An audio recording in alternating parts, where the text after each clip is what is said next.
ஆ ஒவ்வொருத்தரும் வந்து ஒவ்வொரு பிஸ்னஸ் லாஸ் ஆயிட்டதுக்கப்புறம், ஓகே என்னடா இப்படி ஆயிடுச்சு அப்படின்னு சொல்லிட்டு வெளிய போயிட்றாங்க. அவங்களுக்கு அடுத்தது ஸ்டார்ட் பண்ணும்போது நெறைய பயம் இருக்கு. ஸோ அவங்களுக்கு அந்த பயத்திலிருந்து வெளிய வர நீங்க சொல்ற விஷயம் என்னவா இருக்கு? ஆக்சுவலா இது எல்லாருக்கும் இருக்கிற பயம். எனக்குமே இது ஃபர்ஸ்ட்டு பிசினஸ் கிடையாது. இது என்னோடது 6வது பிசினஸ்.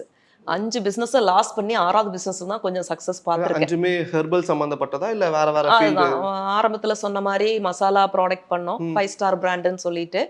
அதுக்கப்புறம் பார்த்தீங்கன்னா, ம டெக்ஸ்டைல் வச்சிருந்தோம். அதுக்கப்புறம் பார்த்தீங்கன்னா, எலக்ட்ரானிக் குட்ஸ் பண்ணோம். அதுக்கப்புறம் பார்த்தீங்கன்னா, நான் பியூட்டி பார்லர் வச்சிருந்தேன். எல்லாமே லாஸ் ஆயி, கடைசியா வந்து தான் ஸ்ருதி ஹெர்பல் ஆரம்பிச்சோம். நம்ம ஆயுர்வேதா மருத்துவத்துறைக்குள்ள வர்றோம். ஓகே. ஸோ என்னன்னா, இந்த 5 பிசினஸ்ல நெறைய விஷயங்கள் கத்துக்கிட்டோம். இப்ப நீங்க ஒரு ஸ்கூலுக்கு போய் படிக்கிறதுக்கு நீங்க என்ன பண்றீங்க? பணம் செலவு பண்ணி படிக்கிறீங்க. படிச்சா தான் நீங்க காலேஜ் முடிச்சு வர்றப்ப, நீங்க ஒரு ஹையர் பொசிஷனுக்கு முடியும். அந்த மாரி தான் பிசினஸுமே. எல்லா பிசினஸ் ஓனர்ஸும் பார்த்தீங்கன்னா, நீங்க எவ்வளோ பெரிய பிசினஸ் ஓனர் கிட்ட கூட நீங்க போய் கேட்டு பாருங்க. முதல்ல அவங்க தோல்வி தான் சந்திச்சிருப்பாங்க. அந்த தோல்வி தான் சிறந்த பாடத்த குடுக்கும்.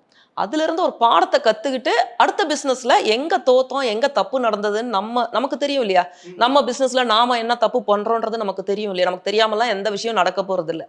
அத அடுத்த பிசினஸ்ல நம்ம இம்ப்ளிமெண்ட் பண்ணக்கூடாது. 2வது பயப்படுறவங்க பிசினஸ்க்கு வரவே வேண்டாம். இந்த பயம் வந்தாச்சுன்னா, பிசினஸ் பண்ணவே கூடாது.